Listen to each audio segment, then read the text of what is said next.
Bienvenidos a Maldita Bici. Comenzamos justo donde lo dejamos después de ese primer capítulo donde abordamos los diferentes grupos origen de esas posibles molestias que a veces tenemos a la hora de pilotar nuestra bici. Si os acordáis, hablamos de 4 grupos origen. Pues bien, hoy nos vamos a centrar en el tercero de esos grupos, el correcto posicionamiento de los diferentes elementos que forman parte de nuestra bici.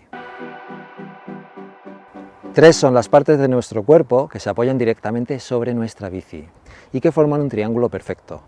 En el vértice inferior de ese triángulo nos encontramos con nuestros pies y su zona de apoyo, los pedales. En el vértice intermedio tenemos nuestro sillín, donde ubicamos nuestros isquios y zona perineal. Y en el vértice anterior tenemos nuestro manillar, zona de apoyo de nuestras manos. Cada uno de estos vértices tiene por sí mismo suficiente entidad como para hacer un vídeo individualizado. Y es lo que vamos a hacer. De hecho, nos vamos a centrar solamente hoy en la zona de influencia de nuestros pies, ese vértice base, que tiene más importancia de lo que muchas veces llegamos a creer. Y para contextualizar esa importancia, os voy a contar una pequeña historia relacionada con el momento en que adquirí esta bicicleta rígida y la posterior adquisición de mi bicicleta doble. Justo en este momento se cumplen 3 años desde que adquirí esta bicicleta rígida. Una bici a la que me adapté de forma muy rápida. En apenas 4 o 5 salidas con ella ya era capaz de hacer rutas de 2 o más horas y volver a casa sin una sola molestia. Lo que hice fue, lógicamente, tomar esas medidas, anotármelas a buen recaudo, para el día de mañana, si tenía que hacer alguna modificación, volver a restaurar esa posición que a mí también me va.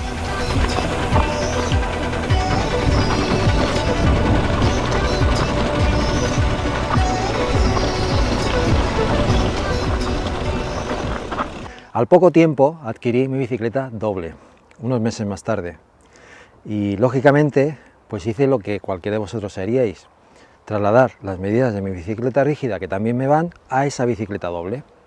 Salí con ella y esa primera salida fue una auténtica pesadilla. Dolor en la zona perineal, adormecimiento en los pies. Bueno, ¿qué os voy a contar? Volví a casa y volví a comprobar esas medidas a ver si estaban bien tomadas, y lo estaban. No entendía el porqué. Llegué incluso a medir la longitud de biela, que yo tengo claro que en las instrucciones de compra, en las características, pone que son 175 milímetros la biela que uso, tanto en esta como en la doble.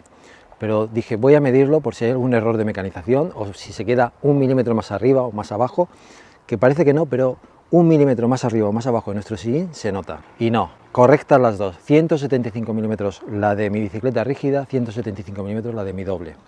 La explicación tenía que estar en algo más, pero bueno, lo que quería era solucionar el problema.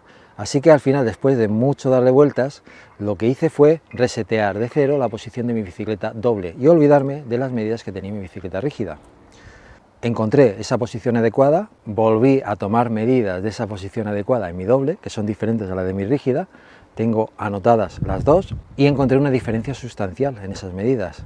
Y la diferencia está relacionada con la altura de mi sillín en mi doble, con respecto a esta rígida. Resulta que la altura total de mi sillín con respecto al eje de pedalier en mi bicicleta doble es 3 milímetros aproximadamente inferior a esta bici. 3 milímetros más abajo el sillín. ¿Por qué? Esa era la pregunta. ¿Por qué? Llegué a autoconvencerme pensando que la diferencia estaba en esa geometría que tiene la doble, que no tiene esta.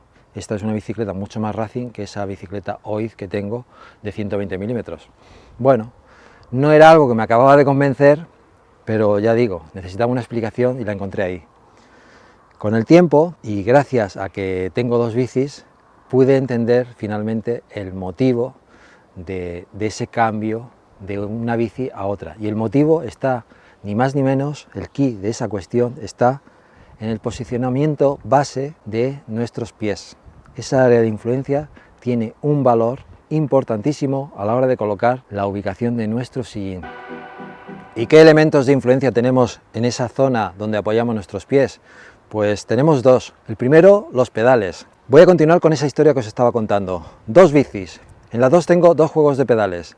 Ambos juegos de pedales tienen el mismo sistema de anclaje de Calas SPD. Ambos juegos de pedales son de la misma marca, Shimano. Sin embargo, estos son un modelo 520 y los que llevo en mi bicicleta doble son un modelo XTR. ¿Diferencia entre ambos? El grosor. Estos son 3 milímetros más gruesos que mis XTR, que si lo traducimos a efectos de influencia en nuestra altura sobre nuestra bici, habría que dividirlo por 2, justo por la mitad de nuestro eje, lo cual nos da un resultado de 1,5 milímetros de diferencia en la altura entre una bici y otra. Pero hasta esos 3-4 milímetros que os mencionaba que existe de diferencia total, todavía faltan milímetros. Tiene que haber algún otro elemento que influya en esa diferencia, y lo hay.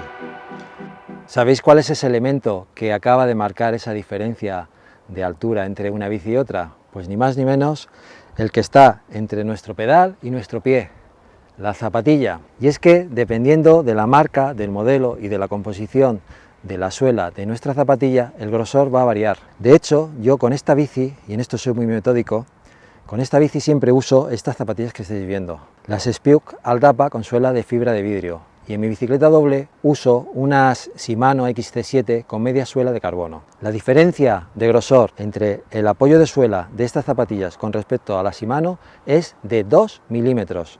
2 milímetros que se tienen que sumar a ese 1,5 milímetros del que hablábamos antes. Total 3,5 milímetros y que justifica esa diferencia de altura entre una bici y otra. Ahora sí que tenemos la solución, ahora sí que sabemos el quid de la cuestión. Y de ahí, con esta historia, he querido contextualizaros la importancia que tiene esa posición base. Seguramente alguno de vosotros me diréis, oye, si yo solo tengo una bici, unos pedales y unas zapatillas, a mí esto que me estás contando no me influye. Te voy a responder de forma diferente, un sí, un no y un depende. Sí, tienes razón, no te influye si has hecho los deberes y has tomado tus medidas con tus zapatillas, tus pedales y tu culot para determinar esa altura de sillín. Correcto, entonces. Y el no y el depende lo dejo para ese momento que tarde o temprano llega, en el que tenemos que cambiar nuestras zapatillas o tenemos que actualizar nuestros pedales. Ahí deberemos resetear la posición, la altura de nuestro sillín con respecto a ese nuevo grosor de esos elementos que incorporamos. Creo que hasta aquí está todo perfectamente explicado, la importancia que tienen los grosores de nuestra posición base a la hora de establecer nuestro sillín, que 1 milímetro, aunque parezca una tontería, en la altura de nuestro sillín influye, se nota. Los que estamos habituados a ir en una posición fija, en cuanto nos modifican ese sillín 1 milímetro, lo notamos, para bien y para mal. Por lo tanto, hasta aquí este tema queda expuesto. Pasaremos en el próximo vídeo a hablar del siguiente vértice de nuestro triángulo, de la colocación de nuestro sillín, que telita. Este sí que tiene jaleo. Nada, nos vemos en el próximo vídeo. Adeu.